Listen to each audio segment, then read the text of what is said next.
wabarakatuh. Hello my soleh-solehah students, how are you today? Alhamdulillah, I hope all is well. Welcome to Science Class with Bunda Rati. Oke, anak-anak Bunda yang soleh-solehah, hari ini kita berjumpa lagi dengan mata pelajaran IPA. Kita akan melanjutkan materi yaitu tentang ciri-ciri makhluk hidup. Anak-anak bisa mempersiapkan alat tulis dan juga buku pembelajaran IPA kelas 7. Sebelum kita mulai pembelajaran hari ini, mari kita berdoa bersama-sama. Before we start our lesson today, let's say Basmalah together. Bismillahirrahmanirrahim. Check it out. Oke, my soleh-solehah student, kita mulai pembelajaran hari ini yaitu tentang ciri-ciri makhluk hidup. Oke, anak-anak pasti sudah mengetahui ya bahwasanya manusia, nyamuk ataupun kucing, kemudian pohon mangga ataupun tumbuh-tumbuhan yang lain itu merupakan makhluk hidup. Sebaliknya, benda-benda yang tak hidup seperti kursi, meja, ataupun bola, batu, dan sebagainya. Akan tetapi perlu anak-anak ingat bahwa tidak semua benda bisa dikatakan makhluk hidup ataupun benda tak hidup. Nah, agar anak-anak mengetahui bahwasanya suatu benda itu termasuk makhluk hidup ataupun benda tak hidup, maka anak-anak harus mengetahui ciri-cirinya. Nah, anak-anak yang soleh-solehah, kita akan mempelajari ciri-ciri makhluk hidup.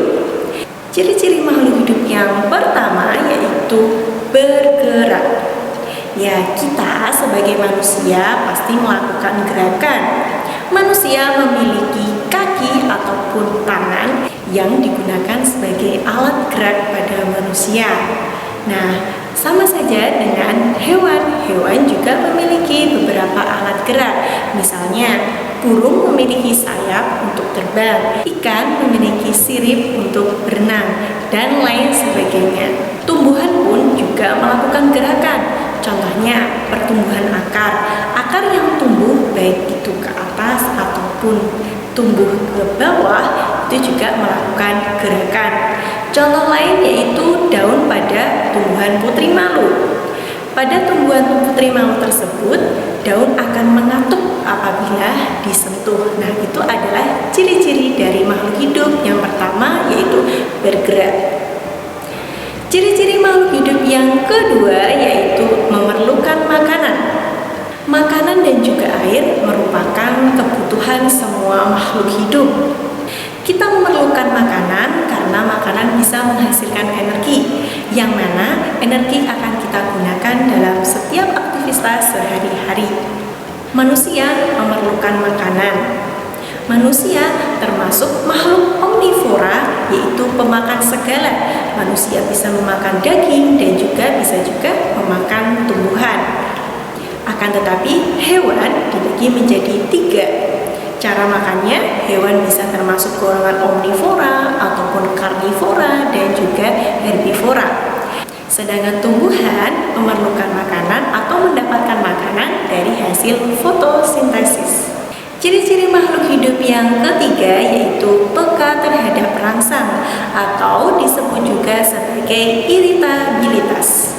Semua makhluk hidup dapat bereaksi terhadap suatu perubahan yang terjadi. Seperti halnya manusia ketika mendapatkan cahaya, baik itu cahaya yang terang ataupun gelap, mata kita juga langsung bisa mendeteksi. Ataupun telinga kita ketika mendengarkan suara atau terdapat suara, maka telinga kita juga akan langsung peka atau terhadap rangsang suara tersebut. Ataupun juga seperti halnya ciri makhluk hidup yang pertama tadi bergerak, yaitu tumbuhan putri malu. Apabila daun putri malu tersebut terkena rangsangan sentuhan, maka daun tersebut akan mengatuk. Oke, anak-anak Bunda yang hebat, kita melanjutkan ciri-ciri makhluk hidup yang keempat yaitu bernafas. Semua makhluk hidup pasti bernafas. Bernafas yaitu mengambil oksigen dan mengeluarkan karbon dioksida. Manusia bernafas menggunakan organ paru-paru. Hewan yang berada di darat atau hidup di darat bernafas juga menggunakan paru-paru. Akan tetapi sebagian besar hewan yang hidup di air bernafas menggunakan insang. Contohnya hewan yang hidup di air dan bernafas menggunakan paru-paru itu ada penyu, ada paus, ada lumba-lumba, dan lain sebagainya. Dan ada juga cacing yang bernafas menggunakan kulit. Berbeda dengan hewan dan manusia, tumbuhan bernafas menggunakan lubang-lubang kecil yang berada di daun atau disebut dengan stomata. Ciri-ciri makhluk hidup selanjutnya yaitu tumbuh. Nah, tumbuh ini adalah pertambahan ukuran atau perubahan ukuran yang tadinya dari kecil menjadi lebih besar. Itu merupakan ciri-ciri makhluk hidup. Kemudian ciri-ciri selanjutnya yaitu mengeluarkan zat sisa atau disebut juga sebagai ekskresi. Kenapa makhluk hidup harus mengeluarkan zat sisa atau ekskresi? Ya, karena zat sisa tersebut bersifat racun sehingga dapat mempengaruhi kinerja tubuh kita. Contoh pengeluaran zat sisa pada manusia yaitu keringat dan juga urin. Sama halnya di hewan juga mengeluarkan zat sisa berupa keringat juga dan juga urin. Sedangkan tumbuhan mengeluarkan zat sisa yaitu dalam bentuk karbon dioksida atau H2O. Ciri makhluk hidup selanjutnya yaitu berkembang biak atau reproduksi. Nah, macam-macam reproduksi yaitu ada reproduksi generatif dan juga vegetatif. Manusia dan hewan berkembang biak dengan cara generatif atau seksual. Sedangkan tumbuhan melakukan perkembangbiakan dengan dua cara, ada yang generatif dan juga vegetatif. Generatif yaitu dengan cara seksual, sedangkan vegetatif aseksual atau tanpa kawin. Nah, anak-anak, ciri-ciri makhluk hidup yang terakhir yaitu beradaptasi.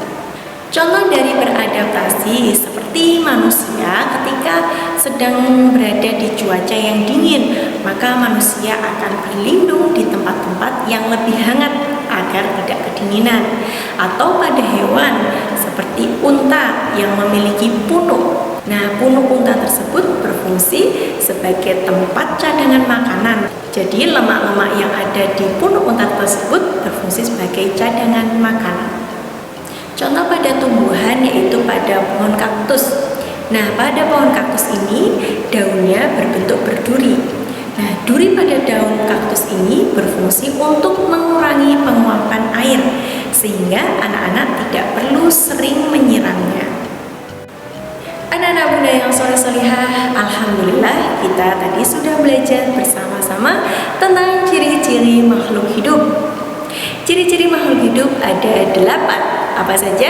Yang pertama yaitu bergerak, yang kedua yaitu memerlukan makanan, yang ketiga peka terhadap rangsang atau iritabilitas, yang keempat bernafas atau respirasi, yang kelima yaitu tumbuh, yang keenam mengeluarkan zat sisa atau ekskresi, yang ketujuh berkembang biak atau reproduksi, dan yang terakhir yaitu beradaptasi. Oke, anak-anak bunda yang hebat, itulah ciri-ciri dari makhluk hidup. Selanjutnya kita akan mempelajari ciri-ciri benda yang tak hidup. Anak-anak bisa mempelajari materi ini di referensi-referensi yang lain. Mari kita tutup pembelajaran hari ini dengan membaca hamdalah bersama-sama. Before we close our lesson today, let's say hamdalah together. Alhamdulillahi Rabbil Alamin. Cukup sekian dari Bunda. Thank you.